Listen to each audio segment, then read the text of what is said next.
आदाब, नमस्कार। आप देख रहे हैं INN चैनल। मैं हूं शेख अहमद अली। इस न्यूज बुलेटिन में आइए नजर डालते हैं दिन भर की बड़ी खबरों पर। सुप्रीम कोर्ट ने शहरियत तरमीमी एक्ट 2019 के खिलाफ दरखास्तों पर मरकजी हुकूमत से चारशंबे को जवाब तलब किया, अगरचे इसने इस कानून पर रोक लगाने से इनकार कर दिया। मामले की अगली समाअत 22 जनवरी को होगी। Chief justice S.A. Bobde, justice B.R. Gogoi और जस्टिस सूर्यकांत की डिवीजन बेंच ने शहरियत तरमीमी एक्ट 2019 को चैलेंज देने वाली कम से कम 59 दरखास्तों की समाअत के दौरान मरकजी हुकूमत को नोटिस जारी करके जवाब मांगा। कोर्ट ने नोटिस के जवाब के लिए जनवरी 2020 के दूसरे हफ्ते तक का वक्त दिया।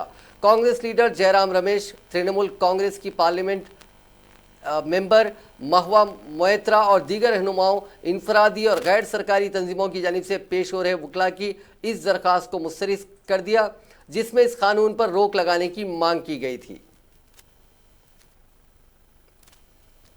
शरीयत तरमीमी कानून और जामिया मिल्लिया इस्लामिया दिल्ली के तलबा पर पुलिस के बेरहमाना जुल्म के खिलाफ आज शहर के मुख्तलिफ मकामात पर एहतजाजी मुजाहरे किए गए और रैलियां निकाली गईं। पुराने शहर के गवर्नमेंट निज़ामिया यूनानी तिब्बी कॉलेज के तलबा ने दिल्ली में एहतजाजी तलबा के साथ इजहार यगानिगत किया, जो शहरियत तरमीमी कानून की तनसीख का मुतालबा करते हुए एहतजाज कर रहे हैं। निज़ामिया यूनानी तिब्बी कॉलेज के अहाते में आज तलबा ने एक बड़ी रैली निकाली और इस स्याह कानून को फौरी मनसूख करने का मुतालबा किया। इन तलबा ने दिल्ली में पुरअमन एहतजाज करने वाले तलबा पर पुलिस के वहशियाना जुल्म की मजम्मत की और कहा कि अगर ये हरकत मुल्क के कौमी दारुल हुकूमत में हो सकती है तो फिर हिंदुस्तान के किसी भी शहर में पुलिस तलबा को निशाना बना सकती है। एहतजाजी तलबा हाथों में प्ले कार्ड्स थामे हुए थे, जिसमें कानून की फौरी तनसीख का मुतालबा दर्ज किया गया था। इस मौके पर यूनियन कायदीन ने मीडिया के नुमाइंदों से बात करते हुए कहा कि हिंदुस्तान की मिट्टी में हर शहरी का खून है और किसी भी शहरी को अपनी मर्जी से गैर मुल्की करार नहीं दिया जा सकता। उन्होंने कहा कि शहरियत तरमीमी कानून के जरिए समाज के एक बड़े तबके को हरासा करने की साजिश रची गई है, जिसकी शिद्दत से मुखालिफत की जानी चाहिए। इस दौरान शहरियत तरमीमी कानून पर नाराजगी के हिस्से के तौर पर तेलंगाना हाईकोर्ट के वकला ने एहतजाज किया और रैली निकाली, तो दूसरी तरफ वकला के ग्रुप ने इस कानून का इस्तकबाल करते हुए इसको मुनसिफाना करार दिया। इन वकला ने एक दूसरे को मिठाई भी खिलाई। शहरियत तरमीमी कानून के खिलाफ एहतजाज करने वाले वकला ने मरकज की बीजेपी ज़ेर क़यादत हुकूमत के खिलाफ नारेबाजी की और अपने हाथों में प्ले कार्ड्स थाम कर ये एहतजाज किया, जिसमें शहरियत तरमीमी कानून और NRC की शिद्दत से मुखालिफत की गई। इन वकला ने मुतालबा किया कि इस कानून को वापस लिया जाए। इस मसले पर वकला के दो ग्रुप्स की मुनक़सिम राय और मवाफ़िक़ व मुखालिफ शहरियत तरमीमी कानून राय के इज़हार व रैली पर पुलिस चौकस हो गई। एहतजाज के मौके पर सूरत हाल पर काबू पाने के लिए पुलिस की भारी तादाद को वहां तैनात कर दिया गया था। शहरियत तरमीमी कानून के खिलाफ न्यू फ्रेंड्स कॉलोनी और जामिया मिल्लिया इस्लामिया के पास होने वाले पुरतशद्दुद झड़पों में पुलिस की जानिब से गोली चलाए जाने का वीडियो वायरल हो रहा है। जुनूब मशरकी दिल्ली के police deputy commissioner Chinmaya Vishwal ने कहा कि वीडियो की जांच पड़ताल करने के बाद ही किसी फैसले पर पहुंच सकते हैं। इतवार को होने वाले तशद्दुद के बाद से ही पुलिस पर लगातार गोली चलाने का इल्ज़ाम लगाया जा रहा है, लेकिन पुलिस फायरिंग के वाक़े को सिरे से खारिज करती रही है। जामिया मिल्लिया इस्लामिया जाफराबाद और सीलमपुर में पुरतशद्दुद मुजाहरों पर सख्त मौक़िफ़ इख्तियार करते हुए पुलिस ने व्हाट्सएप समेत मुख्तलिफ सोशल मीडिया प्लेटफॉर्म से अफवाह फैलाने वालों और फेक वीडियो डालने वाले लोगों की तफसीलात देने के लिए कहा है। पुलिस एहतजाजी मुजाहरे के दौरान ड्रोन की फुटेज का जायज़ा और दीगर एजेंसियों की मदद से भी एहतजाजी मुजाहरों के दौरान तशद्दुद करने और लोगों को उकसाने वालों की शिनाख्त कर रही है। वज़ारत दाखिला के ज़राए ने आज यहाँ बताया कि दिल्ली पुलिस सोशल मीडिया पर खुद भी सख्त निगरानी रख रही है और सोशल मीडिया कंपनियों को भी काबिल एतराज़ पोस्ट और वीडियोज़ पर नज़र रखने के लिए कहा गया है।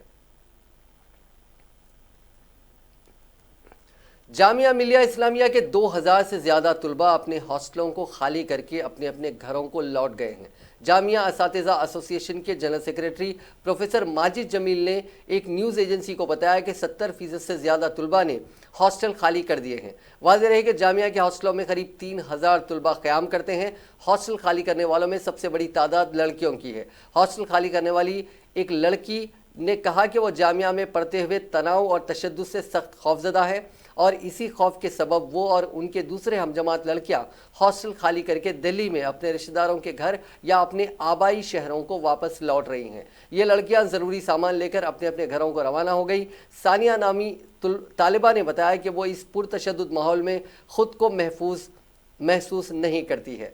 तालिबात ने कहा कि इतवार के वाक़यात के बाद उनके अहले खाना भी खौफजदा हैं। यूनिवर्सिटी के अंदर और बाहर के हालात के पेश नज़र वालिदैन मुस्तकिल तौर पर इन तुलबा को घर वापस आने को कह रहे हैं। अलमिया यह है कि इनमें से बहुत सी लड़कियां एहतजाज का हिस्सा भी नहीं थी। प्रोफेसर माजिद जमील के मुताबिक यूनिवर्सिटी इंतज़ामिया इन तुलबा में एतमाद बहाल करने के लिए कोशार रहेगी ताकि तुलबा बगैर किसी खौफ के अपनी तालीम पर तवज्जो दे सकें। प्रोफेसर जमील ने उम्मीद जाहिर की है कि 5 जनवरी को तातील के अख्ताम पर ज़्यादातर तुलबा जामिया वापस आ जाएंगे। वाज़ेह है कि जामिया के तुलबा शहरियत तरमीमी एक्ट के खिलाफ सड़क पर उतर कर एहतजाज कर रहे थे और इतवार के रोज़ तुलबा के मुजाहरों के दौरान कुछ शरारती और बैरूनी अनासिर ने तशद्दुद की आग भड़का दी। दरिया असना शरपसंदों ने मुतअद्दिद बसों और 2 पहिया गाड़ियों को नजर आतिश कर दिया था। गौरतलब है कि यूनिवर्सिटी में होने वाले एहतजाज के पेश नज़र 5 जनवरी तक तातील का ऐलान किया गया। इसके साथ ही यहाँ मुनक़िदा इम्तिहानात भी कुछ वक्त के लिए मुलतवी कर दिए गए। वहीं दिल्ली की जामिया मिलिया इस्लामिया में शहरी तरमीमी एक्ट के खिलाफ पिछले 6 दिन से जारी तुलबा का एहतजाज चारशंबे के रोज़ भी जारी रहा और जामिया असातिज़ा एसोसिएशन ने भी यहाँ मार्च निकालकर एहतजाज किया। सुप्रीम कोर्ट ने दारुल हुकूमत के निर्भया आबरूरेजी मामले के कसूरवार अक्षय सिंह की नजरसानी अर्जी चारशंबे को खारिज कर दी। Justice R Bhanumati, justice Ashok Bhushan और जस्टिस एस बोपन्ना की बेंच ने अक्षय की नजरसानी की अर्जी को ये कहते हुए खारिज कर दिया कि अर्जी में कोई दम नहीं है। जस्टिस भानुमति ने बेंच की जानिब से फैसला सुनाया। दिल्ली की पटियाला हाउस कोर्ट ने निर्भया मामले के कसूरवारों के डेथ वारंट पर समाअत 7 जनवरी तक मुलतवी कर दी है। अदालत ने तिहाड़ जेल इंतजामिया से चारों कसूरवारों को नोटिस जारी करने को कहा है ताकि वो सभी कानूनी मुतबादिल का इस्तेमाल कर सके। इसे देखते हुए अब उनकी फांसी की सज़ा 7 जनवरी तक मुलतवी हो गई है। रोड ट्रांसपोर्ट के मरकजी वजीर नितिन गडकरी ने कहा कि कौमी शाहराहों के टोल प्लाजा पर जाम के मसले से आहिस्ता आहिस्ता निजात मिल रही है और फास्ट टैग के जरिए यौमिया 80 करोड़ रुपए से ज़्यादा की रकम जमा की जा रही है। गडकरी ने फास्ट टैग जागरूकता प्रोग्राम की शुरुआत करते हुए मंगल की देर रात एक प्रोग्राम में ये कहा कि निज़ाम शाहराहों पर सिर्फ जाम से निजात दिलाने वाला ही नहीं बल्कि इससे टोल प्लाजा पर बेवजह बर्बाद होने वाला ईंधन बचेगा और वक्त की बचत होगी। इस प्रोग्राम में रोड सेफ्टी के लिए वजारत की एम्बेसडर मशहूर अदाकार अक्षय कुमार भी मौजूद थे। इस दौरान फास्टैग से मुतालिक अवामी बेदारी बढ़ाने वाले एक इश्तिहारी फिल्म भी लॉन्च की गई। अक्षय ने कुछ महीने पहले रोड सेफ्टी से मुतालिक एक इश्तिहार भी किया था। मरकजी वजीर ने कहा कि टोल प्लाजा पर ट्रैफिक बिला रखना रफ्तार से चल सकेगा। इसके लिए तमाम टोल प्लाजा पर तमाम 525 टोल प्लाजा पर फास्टैग निज़ाम नाफिज किया गया है और अब तक 1 करोड़ से ज़्यादा गाड़ियों को इससे जोड़ा गया है। गाड़ी बनाने वाली कंपनियों से कहा गया है कि अब जो भी गाड़ियां फरोख्त करेंगे उनमें फास्टैग का निज़ाम पहले से ही नाफिज होना चाहिए। इससे लोगों को गैर ज़रूरी दिक्कत का सामना करना नहीं पड़ेगा। कांग्रेस की general secretary Priyanka Gandhi Vadra Jharkhand assembly इंतखाबात की इंतखाबी मुहिम में पहली मरतबा शामिल हुई और उन्होंने भारतीय जनता पार्टी हुकूमत पर हमला बोला। उन्होंने बरहौड़ा में एक इंतखाबी रैली से खिताब करते हुए बीजेपी और बीजेपी हुकूमत को हदफ़े तनकीद बनाया।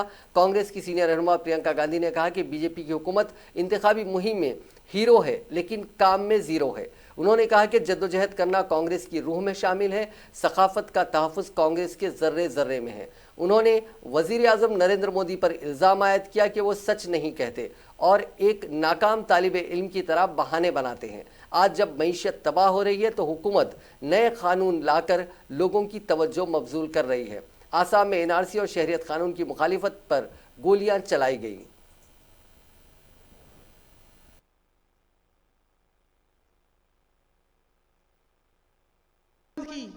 और जो बंद बेच डाली और जो अभी तक बेची नहीं है उनको भी बेचने की इनकी पूरी योजना है।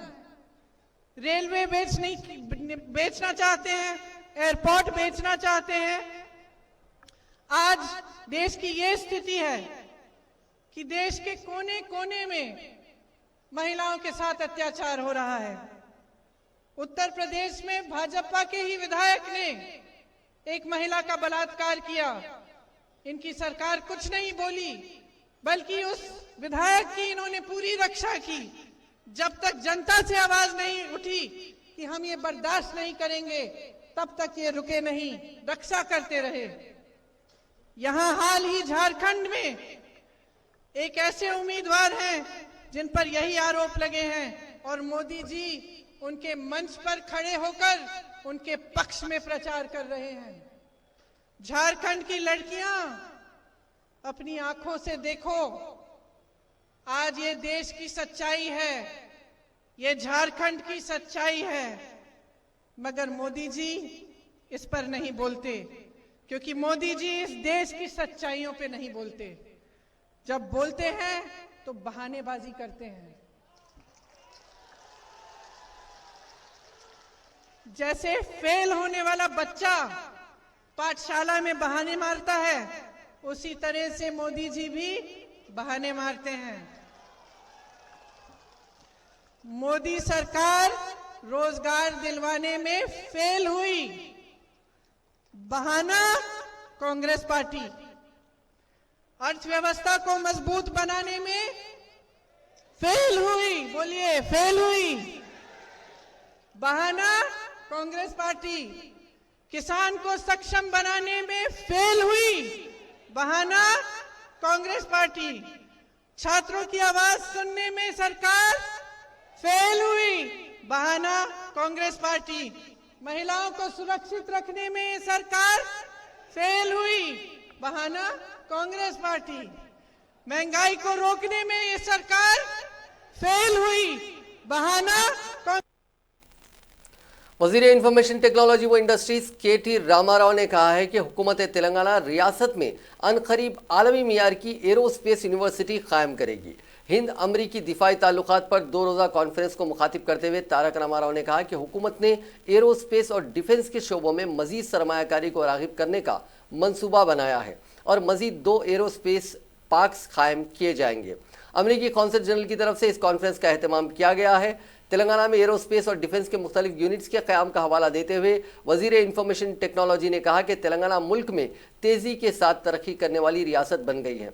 उन्होंने कहा कि 2018-19 में मजमूई घरेलू पैदावार 14% थी, जो रवां माली साल के दौरान कम हो सकती है। उन्होंने कहा कि ईज़ ऑफ डूइंग बिजनेस में भी तेलंगाना को पहला मकाम हासिल हुआ है और मुख्तलिफ कंपनियों को TSI पास के जरिए 15 दिन के अंदर इजाज़तनामे दिए जा रहे हैं। उन्होंने बताया कि गुज़िश्ता 5 साल के दौरान TSI पास की सहूलत से इस्तिफ़ादा के जरिए रियासत में कई कंपनियां कायम की गई हैं और बड़ी कंपनियों के यूनिट्स भी तेलंगाना में कायम किए जाएंगे, जिनमें अमेज़ॉन और दूसरी कंपनियां शामिल हैं। उन्होंने कहा कि तेलंगाना दिफा के शोबे का मरकज़ बन गया है, जहां हैदराबाद में दिफा से मुतालिक ज़ायद अज़ 12 इदारे मौजूद हैं। हैदराबाद में 25 एरोस्पेस कंपनियां भी काम कर रही हैं। उन्होंने कहा कि हैदराबाद में आलमी मियार के डिफेंस यूनिवर्सिटी भी कायम की जाएगी।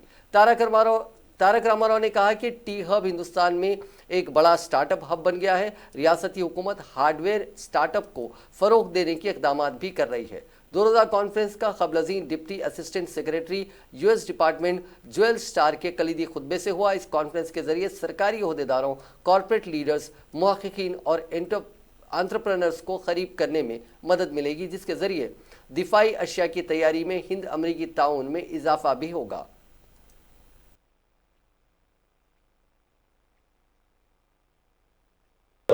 For making several of such events happen right here in Hyderabad, ranging from the Global Entrepreneurship Summit to many events such as the US-India Defense Ties that is being held today.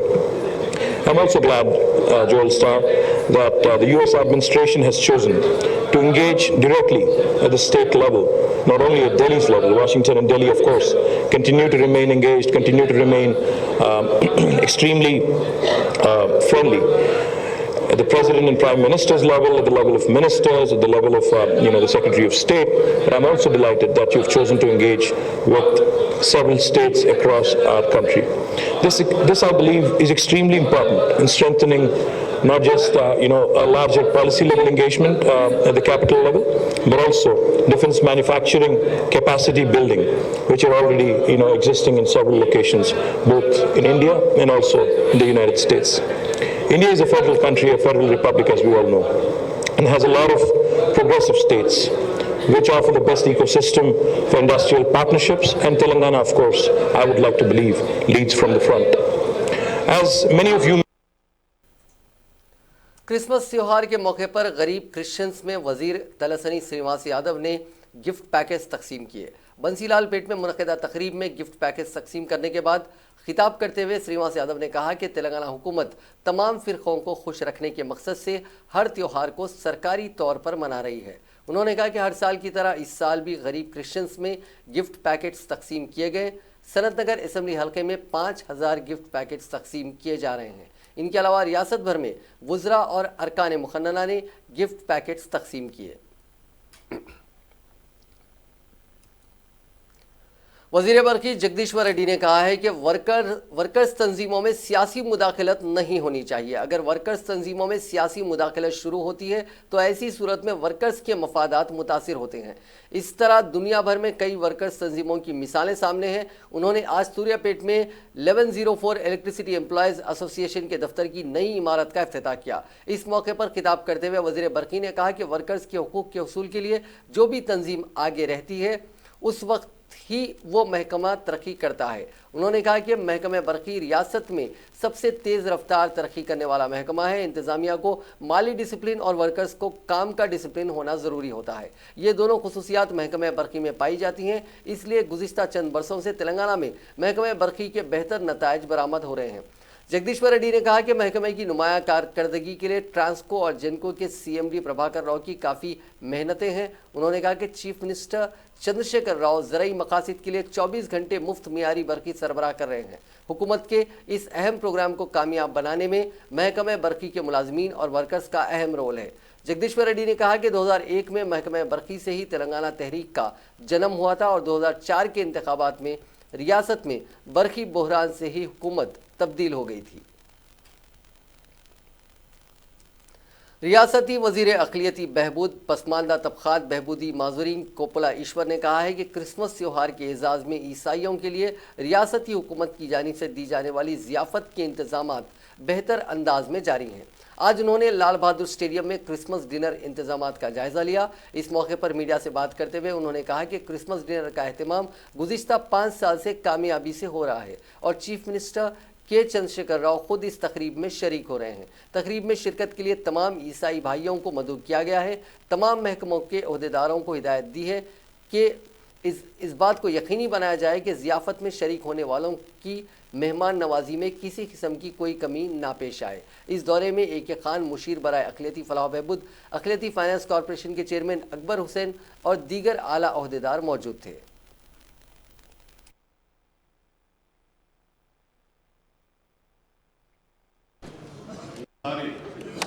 గత సంవత్సరం కంటే కూడా చాలా గొప్పగా జరుపుకోవాలనే ఉద్దేశంతో మరి అన్ని చర్యలు కూడా తీసుకోవడం జరుగుతూ ఉంది।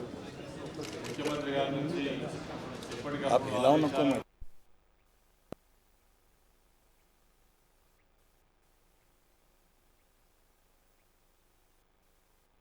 గొప్పగా అందరూ పాల్గొనే విధంగా అందరి పార్టిసిపేషన్ ఉండే విధంగా అందరినీ కూడా మరి గౌరవంగా ఆహ్వానించే విషయంలో కూడా ఎటువంటి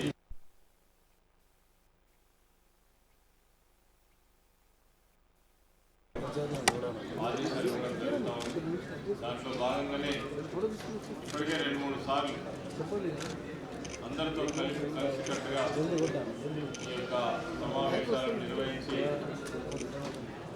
మరి కార్యక్రమాన్ని విజయవంతం చేయడంలో అందరి సలహాలు కూడా తీసుకోవడం మరి ఈరోజు ప్రత్యేకంగా LB స్టేడియంలో ముఖ్యమంత్రి గారు పాల్గొంటున్నటువంటి కార్యక్రమాన్ని విజయవంతం చేయడం కోసం మరి ఈ కార్యక్రమంలో దాదాపుగా క్రిస్టియన్ సోదరులందరూ కూడా వాళ్ళకు సంబంధించినటువంటి పెద్దలు కూడా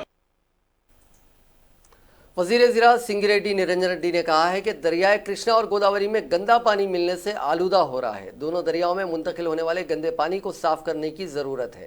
कृष्णा और गोदावरी के अतराफ के इलाकों को सरसब्ज और शादाब बनाने और दोनों दरियाओं में गंदे पानी की मुंतकिली को रोकने के लिए एक डीपीआर तैयार करने का उन्होंने मशवरा दिया। वजीर ज़राअत ने कहा कि सेहतमंद माहौल आने वाली नस्ल को देने की ज़रूरत है, क्योंकि दर्जे हरारत में हर साल इजाफा होता जा रहा है और पानी की मौजूदगी में कमी हो रही है। माहौलियात में दिन ब दिन तब्दीलियाँ देखी जा रही हैं। उन्होंने कहा कि प्लास्टिक के इस्तेमाल में दिन ब दिन इजाफा हो रहा है, जिस पर कोई तवज्जो नहीं दी जा रही है।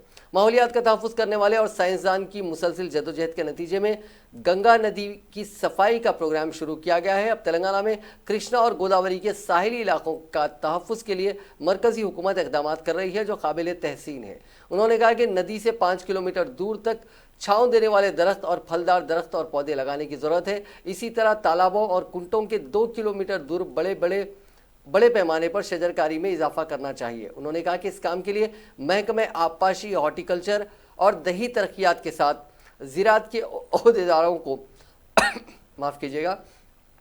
ओहदेदारों को तालमेल के साथ काम करते हुए बेहतर नतायज बरामद करने चाहिए। उन्होंने कहा कि दरियाए कृष्णा का साहिली इलाका 1465 किलोमीटर तक है। कृष्णा और गोदावरी के साहिलों में मुख्तलिफ प्रोजेक्ट्स के जरिए 25 लाख अराजियात सैराब हो सकती हैं।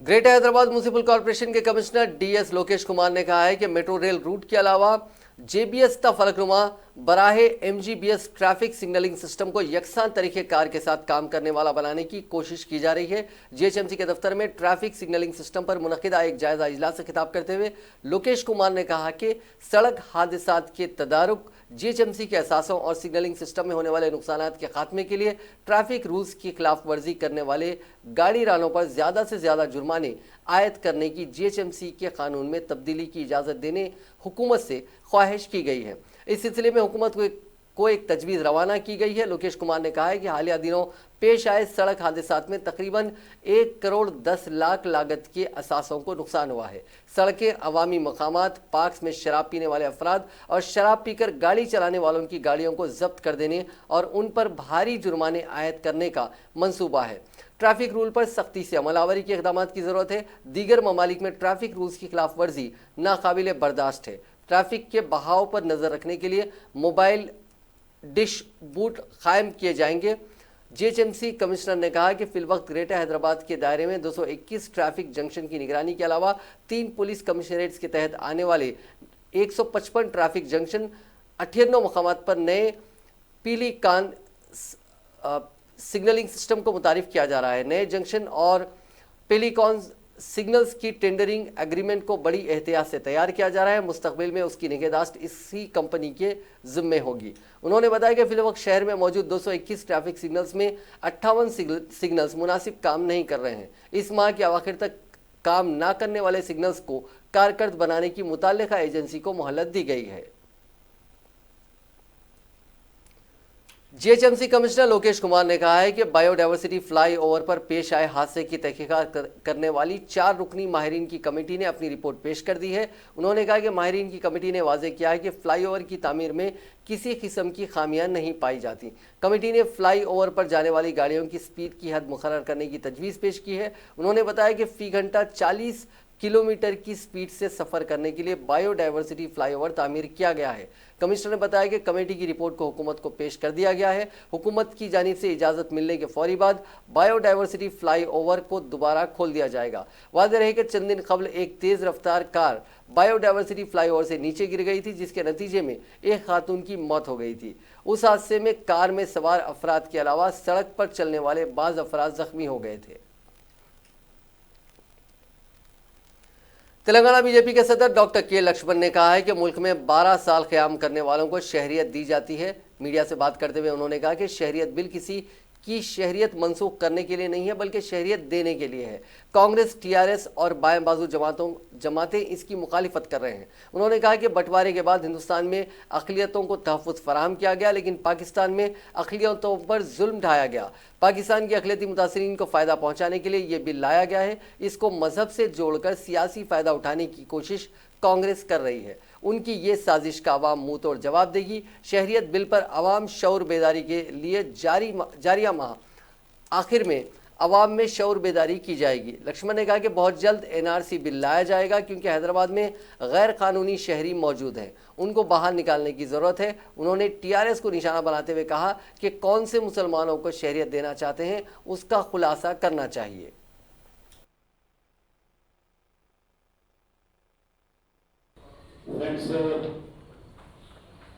అందరికీ నమస్కారాలు। ఇటీవల పార్లమెంట్లో కేంద్ర హోంమంత్రి అమిత్ షా గారు భారత పౌరసత్వ సవరణ బిల్లు ప్రవేశపెట్టి లోక్సభ రాజ్యసభలో ఆమోదం పొందిన తర్వాత రాష్ట్రపతి కూడా ఆమోదించినటువంటి ఆ బిల్లుకు ప్రతిపక్షాలు ప్రధానంగా కాంగ్రెస్ పార్టీ, మన రాష్ట్రంలో టీఆర్ఎస్ ఆ బిల్లుకు వక్ర భాషను చెబుతూ మత కోణంలో ప్రజలు రెచ్చగొట్టి ఆ మతోన్మద రాజకీయాల్లో ఆ మంటల్లో చలి కాచుకునే कांग्रेस लेजिस्लेचर पार्टी के लीडर भट्टी विक्रमार्का ने शराब की फरोख्त पर कंट्रोल करने हुकूमत से मुतालबा किया है। एक प्रेस कॉन्फ्रेंस से खिताब करते हुए उन्होंने कहा कि चीफ मिनिस्टर चंद्रशेखर और शराब से हासिल होने वाली आमदनी से ही हुकूमत चलाने की कोशिश कर रहे हैं। हुकूमत ने जो खर्च हासिल किया है उस रकम की वाजपेयी शराब से हासिल होने वाली आमदनी से करने की कोशिशें की जा रही हैं। मिशन भागीरथ जैसे प्रोजेक्ट के लिए हुकूमत ने जो खर्च हासिल किया उस खर्च को लौटाने के लिए शराब से आमदनी हासिल की जा रही है।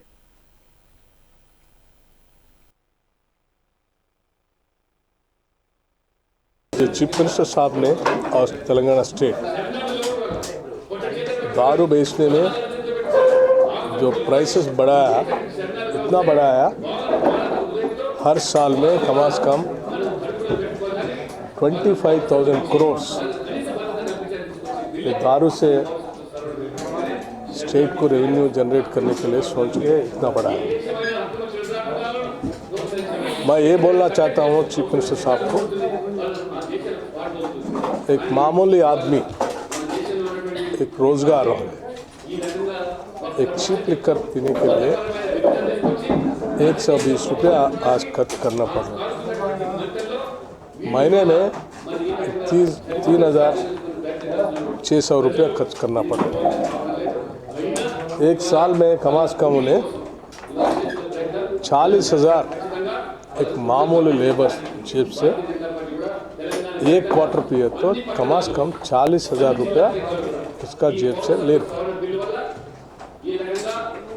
आज ऐसा कर रहे, इतना बेल्ट शॉप्स और परमिट रूम्स देखे पियो पियो पियो बोल के इन्हें दारू से स्टेट एक्साइज से रेवेन्यू कमाने के लिए सोचा, ये बहुत गलत है। जो भी इन्हें जो बैंक से लोन लाया स्टेट के ऊपर।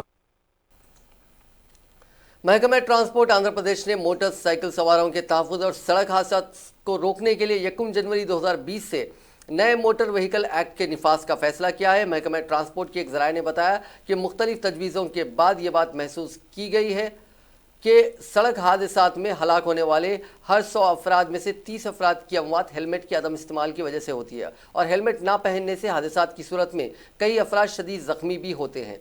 नए मोटर व्हीकल कानून पर अमल आवरी के एक हिस्से के तौर पर विजयवाड़ा ट्रैफिक पुलिस ने हेलमेट का इस्तेमाल ना करने वाले गाड़ी सवारों के खिलाफ लाहे अमल तैयार किया है। सर्वे के मुताबिक विजयवाड़ा में 2 पहिए वाली तकरीबन 5 लाख गाड़ियाँ हैं, जिनमें से तकरीबन 60% अफराद ये गाड़ियाँ चलाते वक्त हेलमेट नहीं पहनते। हुकूमत आंध्र प्रदेश ने मोटरसाइकिल चलाने के दौरान हेलमेट ना पहनने वालों के ड्राइविंग लाइसेंस 1 माह के लिए मनसूख कर देने का फैसला किया है और लाइसेंस की मनसूखी के बावजूद कोई शख्स गाड़ी चलाता है तो पुलिस ये गाड़ी जब्त कर लेगी।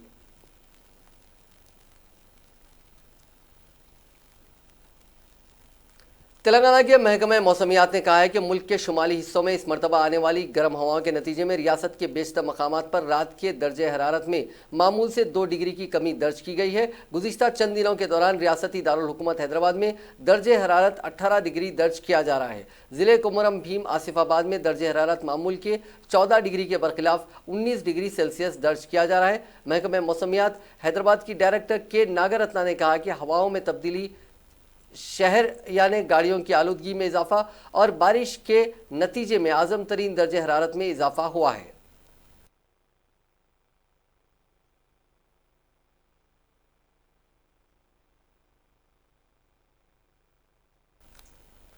इंडियन प्रीमियर लीग के 2020 के आइंदा सेशन के लिए जुमेरात को होने वाले खिलाड़ियों की नीलामी में ये देखना दिलचस्प होगा कि इस मरतबा किस खिलाड़ी को ज़्यादा कीमत मिलेगी। नीलामी में कुल 332 खिलाड़ी नीलामी में किस्मत आजमाएंगे और इनमें से 29 गैर मुल्कियों समेत 73 खिलाड़ियों को खरीदा जाना है। आईपीएल नीलामी की तारीख है कि हर बार कोई ऐसा खिलाड़ी निकलकर सामने आता है जिस पर जमकर कीमत लगती है और वो रातों रात सबसे बड़ा करोड़पति बन जाता है। नाज़रीन, इस न्यूज़ बुलेटिन में बस इतना ही। देखते रहिए INN चैनल।